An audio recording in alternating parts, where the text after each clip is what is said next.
नमस्कार मित्रांनो, मी गणेश मुंडे आपल्या मुंडे स्पोकन अकॅडमीमध्ये आपलं पुन्हा एकदा स्वागत करतो आणि आज पुन्हा एक नवीन व्हिडिओ घेऊन मी आपल्यासमोर येत आहे.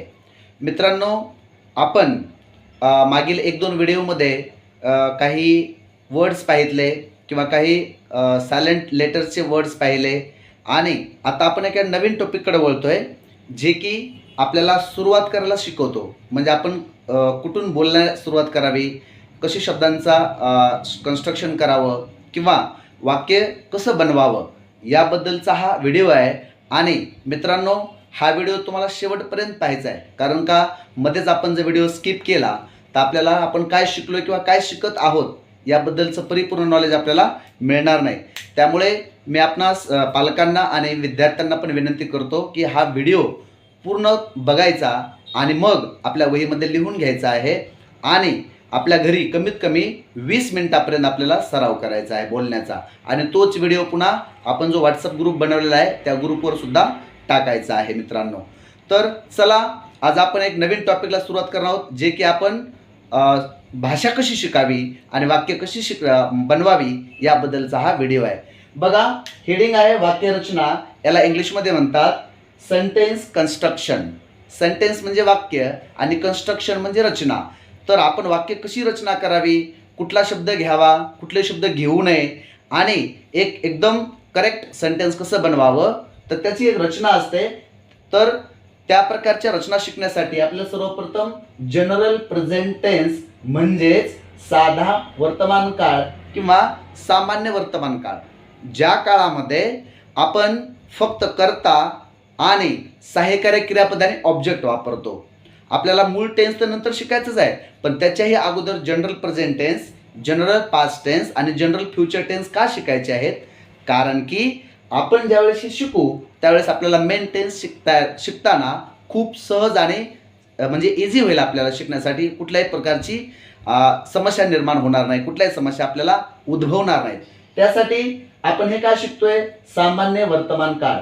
तर या सामान्य वर्तमान काळाची जी रचना आहे ती आहे subject, HB means helping verb plus object, O for object. मग ही जी रचना आहे यामध्ये आपण उदाहरणासहित आपण शिकणार आहोत की सब्जेक्ट म्हणजे कर्ता आणि कर्ता कोण आहेत? आय म्हणजे मी, त्याचं अनेकवचन वी म्हणजे आम्ही, त्यानंतर यू म्हणजे तू आणि अनेकवचन यू म्हणजे तुम्ही. तसंच तृतीय पुरुषी एकवचने कर्ते असतात मित्रांनो, ही, शी, इट. ही म्हणजे तो, शी म्हणजे ती आणि इट म्हणजे ते. आणि या सगळ्यांचं एक अनेकवचन असतं, त्याचं नाव आहे दे. मग आपण ही, शी, इट कुठं वापरावं, दे कुठं वापरावं, आय, वी कुठं वापरावं आणि यू कुठं वापरावं, तर या त्यापैकी आपल्याला उदाहरणं शिकायची आहेत. तर सर्वप्रथम आपल्याला काय शिकायचं आहे? सब्जेक्ट म्हणजे कर्ता, जो क्रिया करतो तो, आणि हेल्पिंग वर्ब म्हणजे मूळ क्रियापदाला किंवा कर्त्याला जो मदत करतो त्याला म्हणायचं हेल्पिंग वर्ब. त्याला मराठीमध्ये म्हणतात सहाय्यकारी क्रियापदे. सहाय्य करणे म्हणजे मूळ क्रियापदाला, मूळ कर्त्याला मदत करणे. मग आपल्या कुठल्या असतात ती सहाय्यकारी क्रियापदे? तर ती सहज आपण पुस्तकामध्ये, व्हिडिओमध्ये पाहू शकतो आणि मी तो सांगणार आहे. जसे की सहाय्यकारी क्रियापद असतात डू, डज, डीड आहे, एम, इज, आर आहे, वॉज, वेअर आहे, त्यानंतर शॉल, विल आहे. आणि दुसरी काही सहाय्यकारी क्रियापदं असतात त्यांना काय म्हणतात? त्यांना मॉडल ऑक्झिलरी वर्ब म्हणतात. ती मॉडल ऑक्झिलरी वर्ब पण आपण या जनरल प्रेझेंट टेन्समध्ये वापरू शकतो, जनरल पास्टमध्ये वापरू शकतो, जनरल फ्युचरमध्ये पण वापरू शकतो. तर ती कुठली आहेत? तर ती आहेत कॅन, कुड, shawl, should, will, would, may, might, त्यानंतर ऑट, त्यानंतर डेअर. ही काही मॉडल ऑक्झिलरी वर्ब्स आहेत. ती आम्ही जी सांगितली ती तुम्हाला व्हिडिओ पॉज करून बघायची आहे. एक 2 सेकंद 2 मिनिटं तुम्ही व्हिडिओ बंद करू शकता, स्टॉप करू शकता आणि मी जी सांगितलेली सहाय्यकारी क्रियापदं आहेत, जी मॉडल ऑक्झिलरी वर्ब्स आहेत, ती तुम्ही वहीमध्ये लिहिण्याचा प्रयत्न करायचा आणि दररोज जवळपास 20 मिनिटे सराव करायचा.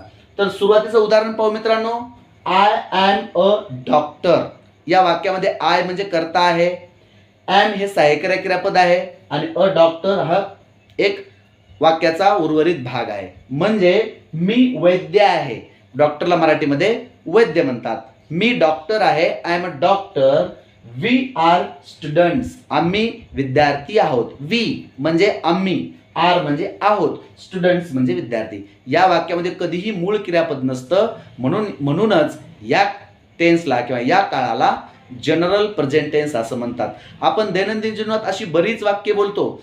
I am a doctor, I am an engineer, I am a farmer, I am a wireman, I am a doctor, I am a helper, I am a worker, I am a driver, I am a conductor, I am a teacher, I am a sir. Different type of professionals we can say by using the simple present tense. So my dear students, my dear parents, try to speak such type of small sentences by using the simple present tense, because this is the initial moment of learning of English language. This is the initial moment. So we should learn from this is the initial part, and this is the crucial part for the spoken English. Second is the he is a singer. He म्हणजे तो, is म्हणजे आहे, singer म्हणजे गायक. तो गायक आहे. ही म्हणजे तो, is म्हणजे आहे आणि singer म्हणजे गायक. मग आपण असे वाक्य म्हणू शकतो, he is a singer, she is a singer, किंवा इथे वेगवेगळे सहाय्यकारी क्रियापद आपण वापरू शकतो. भूतकाळात जर सांगायचं झालं तर he was singer, she was singer, किंवा Lata Mangeshkar is greatest singer in the world. जगामध्ये माननीय लता मंगेशकरजी खूप महान गायिका होत्या किंवा आहेत आता, पण त्यांचं अस्तित्व जर नसेल तर त्यांचे गाणे त्यांच्या आपल्याकडं आहेत, म्हणजे त्या चिरकाल टिकणार आहेत. तर अशा प्रकारची वेगवेगळी वाक्य आपण बनवू शकतो. जसं की आईचं बनवलं, वीचं बनवलं, हिचं बनवलं. आपण आता दुसरं वाक्य बनवू. You are a farmer. तू शेतकरी आहे. त्यालाच अनेक वचनामध्ये बोलायचं झालं तर यू आर फार्मर्स. तुम्ही शेतकरी आहात. त्यानंतर देचं वाक्य बघा.